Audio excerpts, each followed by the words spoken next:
Boa noite a todos. Que Jesus nos inspire, nos fortaleça e realmente que possamos sair daqui melhores do que aqui chegamos. E hoje nós vamos começar um assunto novo, um capítulo novo. É o capítulo 4. Ninguém poderá ver o reino de Deus se não nascer de novo. Um nomão comprido, né? Que Allan Kardec utilizou como título do capítulo. Essa frase toda aqui é uma frase, eu diria até quase famosa, de uma passagem de Jesus, lá naquela época que a gente vai falar sobre essa historinha.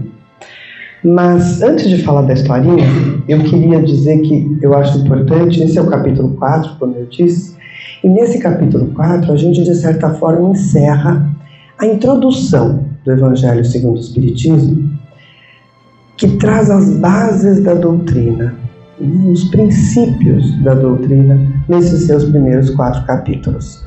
E eu acho importante isso para a gente depois ir entendendo, desenrolar, porque quando acabar esses 4, nós já vamos começar a falar de perrengues, nós vamos entrar para falar de aflição, e assim vai. E depois a gente vai nesse nosso caminhar, que é o tal da história do livro, que é o Manual do Bem Viver. Então, o que são essas 4 primeiras alavancas de base? O primeiro capítulo era aquele, eu não vim destruir a lei, lembra? Onde Jesus diz que existe um propósito, o Criador em tudo e em nós, e que nós temos um propósito para o nosso viver. É estar na lei, é entender que fazemos parte da lei e esta lei é a base de tudo. Depois ele segue falando, meu reino não é deste mundo. Fala o quê? Da nossa evolução. Não é aqui agora, daqui a pouco, não é assim papum, né? Quando aquela passagem dele, se vocês forem lá reler, vocês vão ver. Depois do terceiro, ele fala da pluralidade, esse nome é difícil, né, de falar, da pluralidade das existências, que é o quê? Gente, tem muitos lugares, das moradas do Pai, há muitas moradas. Então assim, nós estamos falando de muitos mundos, de muitas moradas, deste reino que não é aqui agora, porque não dá para ser papum, e dessa lei. E a gente arremata isso nesse capítulo, que talvez seja mais importante para que a gente entenda e aceite, que é a reencarnação. E esses 4 fecham essa base da doutrina, os princípios da doutrina. E nesse início do capítulo, que é o que a gente vai tratar hoje, tem 2 passagens famosas, mas nós vamos nos ater a uma, que é a passagem de Jesus com Nicodemos. A gente talvez já tenha ouvido falar nessa figura bíblica. E Nicodemos, ele era um cara importante. Ele era o que se chamava na época de fariseu. O que é isso? Ele era um estudioso. Ele entendia das leis, ele estudava as leis e ele fazia parte de uma nata. Obrigada. Ele fazia parte de uma nata, de uma elite que estudava as leis de Deus, as escrituras, enfim. E ele era o bambambam, vamos dizer assim. Mas ele era um cara sensível. E ele já tinha prestado atenção em Jesus. Jesus já estava ali no olho dele, ele já estava meio cismado, no bom sentido, pelas maravilhas que Jesus tinha feito, estava fazendo, pelas coisas que Jesus falava, enfim, pela vida de Jesus, né? Jesus sendo Jesus. Então Nicodemos, que era lá da elite, que fazia parte dos poderosos, tinha dois sentimentos, na verdade, com relação a Jesus. Como é que esse cara, que não é da elite, que não é um bacanão, que não sabe tudo, não deveria, sabe, e faz, né, tudo isso? Então tinha uma atração e uma dúvida, né, uma vontade danada de descobrir o que realmente era. Então, é dito na literatura nossa, não está exatamente na passagem dos 4 evangelistas, enfim, que falam aqui na passagem, que eu acredito que seja de João, não lembro. Mas, enfim, o importante é saber que Nicodemos procura Jesus, porque ele queria entender das coisas mais da vida, porque, apesar de ser um grande estudioso, ele tinha muitas questões. E ele chega à noite, meio que escondido, procura Jesus e fala para Jesus como é que ele poderia alcançar o reino de Deus. Tipo, me dê o caminho, o segredo da chave, né, aí da coisa. E Jesus, dizendo para ele, responde para ele: ô Nicodemos, na verdade, mais importante do que estudar, do que entender, do que se aprofundar, né, em decifrar as leis, o importante é vivê-la, é senti-la, é ser a lei. É óbvio que Nicodemo não entendeu nada. Mas aí Jesus complicou um pouco mais. Ele disse: mas precisa mesmo, para você conseguir fazer tudo isso, precisa nascer de novo. Aí que complicou tudo. Aí que ele falou: meu Deus, mas como que eu vou entrar de novo na barriga da minha mãe? Como que eu vou? Tô velho, fiquei velho, vou ficar velho, a gente vai ficar velho, como vai nascer de novo? E aí Jesus, não num ar de crítica, nem num ar de repreensão, Jesus, né, gente?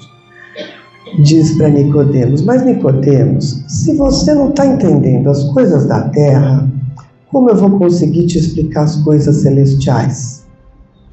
Nicodemos foi embora. E tipo que nem que nós, seguiu por mais 2000 e poucos anos vivendo. Mas Jesus, quando disse tudo isso para Nicodemos, o que ele queria dizer da maneira mais amorosa possível era: Nicodemos, o importante é mudar o seu olhar, é ressignificar. Sem dúvida tinha as duas intenções. Ele estava falando do renascimento corpóreo, ele estava falando sim de reencarnação, nascer de novo, nascer do corpo. E a gente pode dizer que isso realmente aconteceu, porque nessa mesma passagem, não precisa ser em outros momentos em que Jesus tenha citado tudo isso, ele diz e faz uma comparação com a vida biológica, com o renascimento, com este processo, né? Se nós olharmos uma árvore toda florida na primavera, a gente não consegue imaginar que ela vai ficar seca, sem uma folha, na época do outono, do inverno, caindo folha, depois do inverno. E depois renasce, né? E floresce, e fica plena novamente. E assim tudo, né? Com os animais, com o processo todo do... Porque a natureza não para. E nesse processo biológico está a explicação desse processo físico, vamos dizer. Mas ele também teve essa conotação simbólica.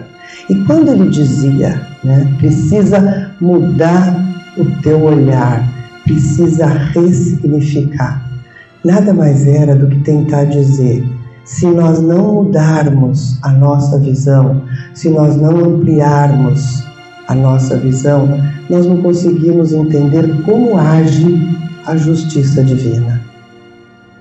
Porque aí a gente passa e segue vivendo, reclamando, se martirizando ou se fragilizando. Porque eu, de novo eu, sempre comigo.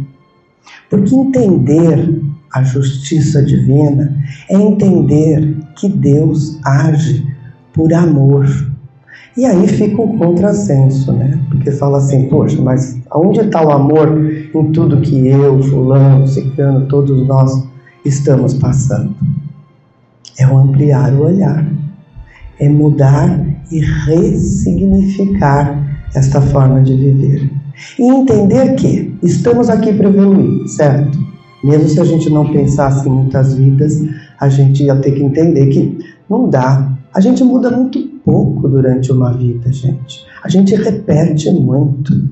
É muito difícil a gente reparar, a gente evoluir. É muito comum, mesmo num processo familiar, é muito comum. Se a gente pensar em relações familiares, por exemplo, de mães que vivam relações abusivas, fatalmente, e é uma pena, mas filhas acabam repetindo isso. Porque é uma maneira até de se contradizer, né? Tipo assim, eu entendo o sofrimento da minha mãe. Isso emocionalmente se estuda. Não precisamos nem chegar na reencarnação. Então, durante uma vida, nós temos muito pouca chance de crescer muito, se nos modificarmos.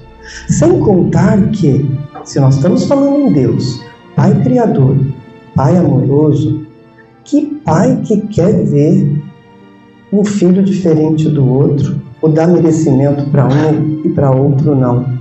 Então nós não podemos conceber que uma vida só seja a nossa verdade. Porque senão, por que um nasce lindo, bonito, rico, famoso?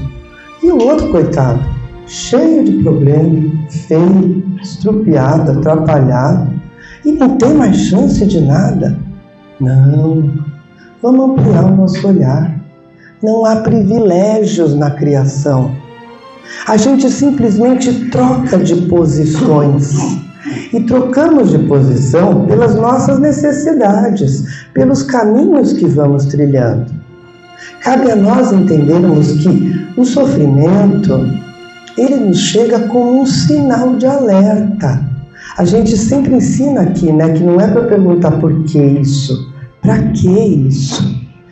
Tudo tem uma coisa a ser aprendida. Sabe por quê? O processo de evolução é pedagógico. O viver é educativo. É um processo de refazimento através da educação, através do experienciar. De novo, é o que Jesus falou para Nicodemos. Nicodemos, o importante é viver a lei. Amplia o teu olhar, modifica a sua forma de encarar a vida. Então temos que entender que todos vamos evoluir. Eu sei que mesmo assim é difícil entender aonde a gente está nesse momento da vida, as nossas relações familiares, as nossas relações pessoais. É difícil entender, porque a gente não consegue entender que tudo existe por uma razão e que a gente simplesmente vai trocando de papel. Ele até usa a palavra trocar de vestes. Novas vidas são trocas de veste, para que a gente consiga ter uma veste mais adequada. Eu não vou consertar a telha que caiu do telhado, eu não, alguém que se aventure. A telha que caiu no telhado com a mesma roupa que eu vou no casamento do meu melhor amigo. A gente precisa das vestes adequadas para cada situação. E é isso que acontece com as nossas reencarnações, com as nossas novas oportunidades de aprendizado, de entendimento, de crescimento. Mas sempre tendo um princípio. Todos vamos evoluir. O Pai é justo e bom. A sua bondade é justa. E aí a gente passa a ter aquele princípio que é o mal sofrer ou o bem sofrer. O bem sofrer é entender, não é se submeter a situações abusivas, não. Porque aqui, quando nós falamos em reencarnação, em refazimento, pensa nas flores, nas árvores, nas vegetações. É ação, é atitude. A vida é atitude, gente. A vida é ação. A gente não ressignifica nada se nós não tomarmos atitude. Então a resignação é entender aquilo que não pode ser modificado. É o pássaro no tronco da árvore diante da tempestade. Não tem o que fazer. É só se curvar. É só se abaixar. A chuva vai passar. E agora, quando dá para se proteger, sai correndo. O pássaro não vai ficar lá se ele tiver um abrigo. É ação. Isso é caminhar diante. Agora, também não adianta se lastimar. Meu Deus, mas por que eu tenho que ser pássaro num lugar que chove? A gente é meio assim, A gente vive reclamando das coisas que são impossíveis de serem modificadas. Então é entender que é desta maneira que age a justiça amorosa de Deus. Se eu tenho aquele irmão que não há meio da gente se entender, sobre família vai ser falado mais semana que vem, quando a gente ainda falar sobre reencarnação. Mas pensando nisso, aquele irmão que, se ele está na rua de cima, eu estou na rua de baixo. Talvez na próxima vez eu venha pai dele, com o amor de pai, né? Porque o amor paterno, eu talvez compreenda mais as suas dificuldades, eu talvez consiga tolerar mais, sabe? Aceitar, amar mais. E com certeza nessa próxima oportunidade a gente vai sair melhor, mais próximos, mais respeitosos, troca de papel, troca de posição. É assim que age a justiça divina. E é assim que a gente precisa compreender, não só para aceitar, porque a gente, como eu falei, a gente até pode aceitar, né? Estamos aqui numa casa de oração espírita, onde falamos, o tema central é a reencarnação, né? Na nossa abertura, a gente ouviu o quanto é importante estarmos aqui para que as intervenções espirituais aconteçam. E a gente fala muito de reencarnação aqui, e que bom, né? Porque é uma lei divina, ela é inexorável a cada um de todos os espíritos encarnados e, quando desencarnam, enfim, este retorno. Como eu disse, não pode existir injustiça num Pai justo e bom. Temos que ter muitas oportunidades, mas temos sim que entender este nosso momento. Resignação nos momentos que não se pode modificar. Atitude quando se pode modificar. Entendendo que estamos no lugar certo. Não existe erro na contabilidade divina. O Pai é amoroso, o Pai é bom, o Pai está em nós. E nós precisamos entender que, independente do que possa vir, o momento é agora. Nós temos que aproveitar este momento. Nós temos que fazer todo o possível para fazer o mais amoroso possível, porque a nossa destinação é ser feliz. Este é o caminho. E é isso que Jesus tentou falar para Nicodemos com toda a sua simplicidade, né? Porque Jesus era muito simples. Jesus simplesmente vivia. E eu acredito que se a gente conseguir pensar nisso e viver em nós para sermos assim, nós fatalmente iremos entender a razão do nosso viver, do nosso sofrer e do nosso futuro. Que assim seja. Graças a Deus.